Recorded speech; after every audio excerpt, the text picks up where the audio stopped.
আসসালামু আলাইকুম। আমরা অনেক দিন থেকে বিনিয়োগ করে বাংলাদেশে লাফালাফি করতেছি, কিন্তু বিনিয়োগ যে কতটা গুরুত্বপূর্ণ একটা দেশের জন্য সেটা আমরা অনেকেই জানি না।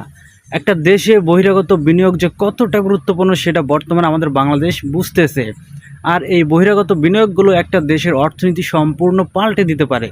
অবশেষে চীনা হান্ডা ইন্ডাস্ট্রিজ লিমিটেড $250 মিলিয়ন বাংলাদেশে বিনিয়োগের চুক্তিতে স্বাক্ষর করেছে এবং বাংলাদেশে 3টি নতুন করে কারখানা তৈরি করবে তারা, যেটা তাদের কোম্পানির জন্য লাভজনক ও বাংলাদেশের জন্য লাভজনক। কারণ এতে 25,000 লোকের কর্মসংস্থান তৈরি হবে বলে জানিয়েছে।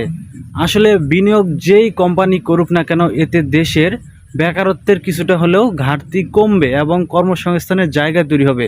এজন্য একটা দেশের জন্য বিনিয়োগ অনেক গুরুত্বপূর্ণ একটা সেক্টর। ভিডিওটি ভালো লাগলে অবশ্যই একটি লাইক অ্যান্ড সাবস্ক্রাইব করবেন।